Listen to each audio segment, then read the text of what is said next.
Is Captain Kirk a toxic male?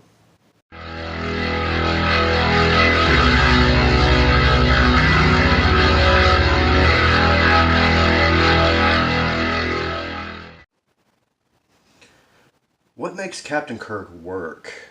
Well, I've broken it down into 5 categories. He tells it like it is. He is cerebral. He has a brain trust. He fist fights when appropriate. And he fucks everything he sees. So, crafting Captain Kirk. Gene Roddenberry initially pitched Star Trek as a wagon train to the skies, basically space cowboys, the final frontier, all that kind of stuff. And it had that like daring, manifest destiny kind of adventure saga to it. But he also,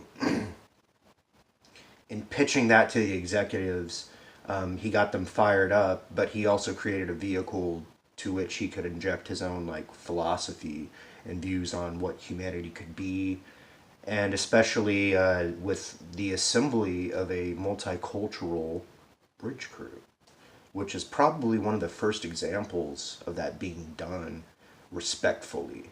Because before then, all the Asian guys were like, ding, ding, ding, ding, ding, ding, ding.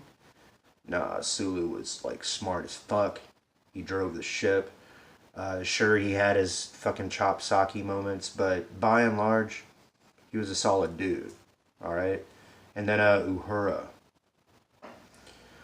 Probably the first predominant black woman on TV to be given a respectful role. That wasn't like in the kitchen and wasn't, running around, yes, master, all that kind of shit. No, she was the most qualified woman to talk to new races. She was the communications officer. Fuck yeah. And then Spock. He's an alien. An alien. Now, given they make him half human so that he doesn't have to be completely unrelatable, but he gives a foreign perspective. And then you put that together with the rest of the crew, and you have a multicultural environment without having to hit the nail into the fucking wood, And then Kirk's at the center of that. So does that make him a role model? Well, let's explore that. The previous captain of the Enterprise was Christopher Pike. And if you watch The Cage and The Menagerie, you can see that Pike resolved the crisis on Talos 4, where a group of beings who could create illusion around, let's say, less visual beings. He thought his way out of that. And not only that, but he proved to them that you can't keep us for breeding purposes. You can't violate our will, and you can't make us perform for you. We're smarter than that. We're not some tiny insects inside an ant farm for you to look at and feel better about yourselves because we're, digging tunnels and creating larvae. No, we're better than that. We have more potential than that. And you fail to perceive that, so guess what? You need to go back and think about your life. Think about your life. Now let's contrast that with Captain Kirk. Now, while he does have a somewhat base reaction to most situations, he is capable of incredible intellect, which is demonstrated by the fact that he was the only one that beat Spock at chess. Okay? He's a smart guy. He just, he's a meathead sometimes. And nowhere is that more unequivocally represented by Star Trek II, The Wrath of Khan, where we get introduced to the Kobayashi Maru situation. Now, for those who haven't seen that or don't know what that is, that is a situation in Starfleet Academy where they purposefully inject you into an unsolvable scenario. You're damned if you do, and you're damned if you don't. So you know what Kirk did? He reprogrammed the computer, and he beat it. You can't defeat Captain Kirk. I mean, he's wicked smart. And they kind of play on that in the JJ spinoff, you know. But facts are facts. And that actually plays into a big plot point in The Wrath of Khan. And if you haven't seen The Wrath of Khan, unfuck yourself right now. Pause this video, go watch it. I'll wait.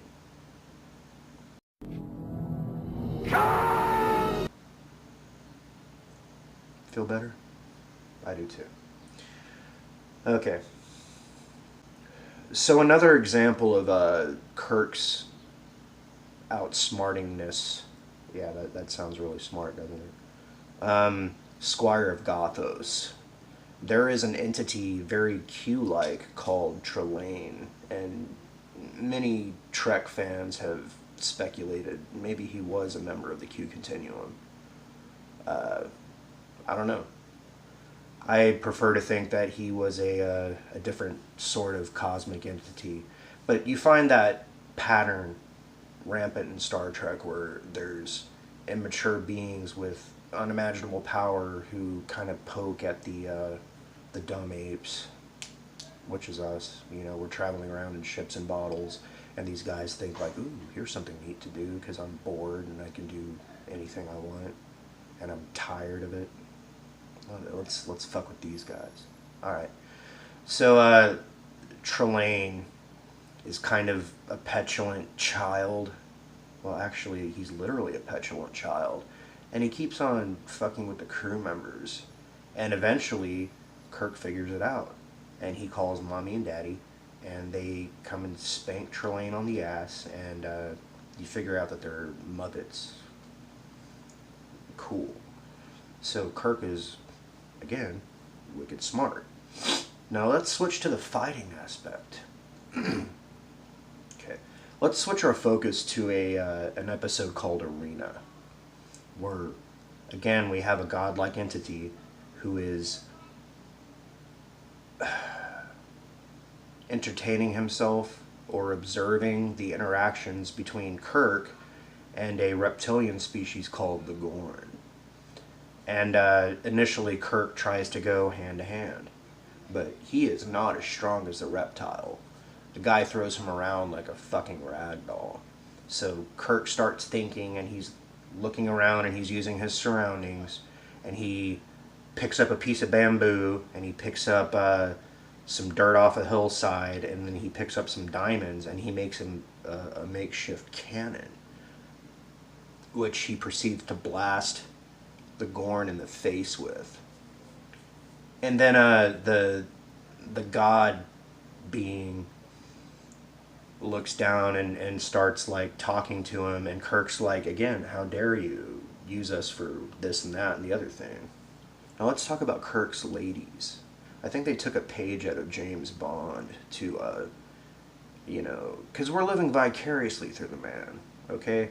Most people who watch Star Trek aren't the most socially magnificent creatures that he turned out to be. So Kirk always saved the day. He always got the girl.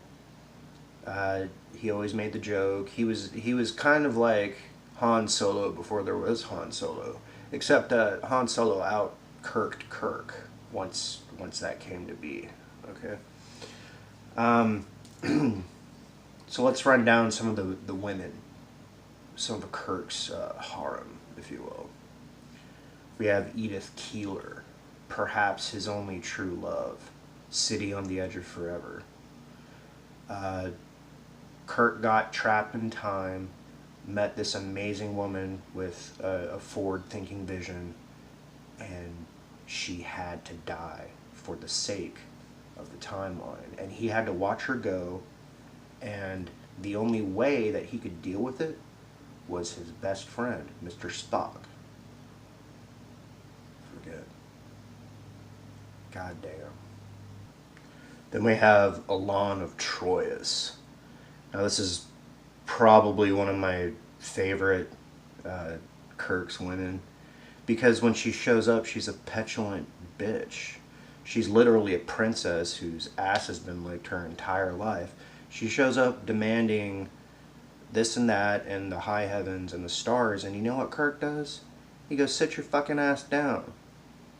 I'm in control here. You're a passenger on my ship. You're gonna show me respect, and you're gonna show it to me now. And of course she fucking thrashes and writhes and all that shit. But we actually find out that there is a chemical inside the woman's tears that basically compels men to follow her will. So after she's done trying to murder Kirk, she cries, he wipes away the tears, and suddenly he's like kind of infected. But Kirk's resolve and his commitment to his mission pushes him through all that shit. And even when he inevitably loses her, he doesn't need the antidote. Because again, as Spock and McCoy are discussing, the Enterprise infected him long before her tears did. Some good writing. Elan of Troyes. Then we have Shauna, the Gamesters of Triskelion. Okay, Shauna was a warrior who was put in the middle of a game for the amusement of these fucking brain things on pedestals who trade out, what was it, Quatloos, which is like fucking tokens, like Chuck E. Cheese fucking coins, because they have nothing better to do. And again, they're like scientists watching bugs compete in an arena for their own amusement. Well, Shauna had no concept of anything outside of that game. And Kirk teaches her what it is to love. And I'm not talking about just the carnal act, because of course Kirk, yeah, he Kirks everything. But teaches her about what it means to feel, like a heart. Like, here's what emotion is. Here's why men and women like each other. It's not just because of that, but it's because you see something in somebody else, and you find that precious, and you want to take that and walk through life together with it.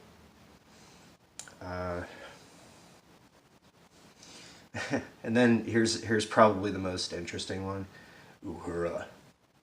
And actually, Star Trek has the distinguishment of showing the first interracial kiss. It took place in the 1960s, and in order to do that, the show's writers had to put them under mind control. And again, there was godlike beings with powers beyond the physical, and they forced them to kiss, kind of. You know, I think Kirk would have done it anyway. You know. But, yeah, that was interesting. The last one that I'm going to bring up was Jillian Taylor from Star Trek IV, The Voyage Home, which is probably the best original series movie. That's the one where they travel time and they're trying to find some humpback whales, and Spock is supposedly on LSD, LDS, yeah, something like that. And Jillian Taylor was a scientist who was an expert in cetaceans. So she actually had the humpback whales that, and Kirk takes her out on a pizza date, and, they have some beer, and he's like, look, I'm going to be in this fucking park if you ever need me, so just call me. And after everything happens, he's like, look, I gotta go home. See ya. And she jumps in the fucking transporter stream and goes, surprise, kisses him, and all that kind of stuff. Now, they didn't explicitly show anything like raunchy, but it's Captain Kirk. And then she ends up getting what we all want, taken to the 23rd century.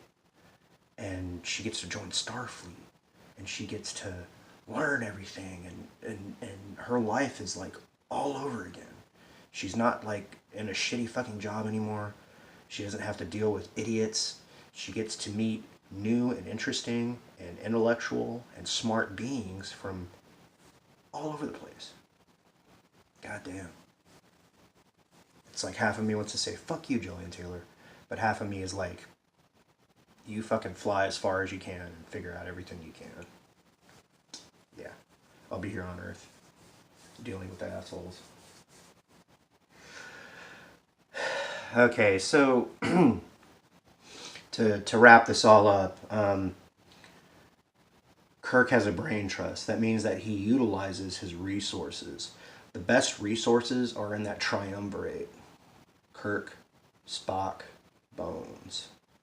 And in that triumvirate, of course, Kirk is the leader. He has to figure out the best way to go. And Spock is completely logical, and he's like, here's the facts. Here is what we're looking at. But Bones is like, no, fuck the facts. Here's what you need to do. You know? And Kirk has to like make sense of that, which is where I think his biggest strength is. Because usually he comes up with a solution that's bigger than just the two main sources of input that he has. Now, Kirk also speaks the truth. If you remember back to that episode, Errand of Mercy, he does so at his own peril. He turns to the council in front of the fucking Klingon and he goes, look, you guys are obviously, you don't care about who's occupying your planet, what the fuck they're doing, what your ultimate fate is. But I do. And I'm willing to die for your coward ass. Bye. And he goes off to fight the Klingons. But he doesn't know is again that he's in the presence of godlike beings, at least on our level of development. And they admire his principles, but they abhor violence. So they put a stop to the war. Nobody's allowed to fight anybody else. And that was the Organian peace treaty that stopped the Klingons and the Federation from annihilating each other. And that's actually kind of a loose reference to the US and Russia, because we were that close to fucking eliminating each other.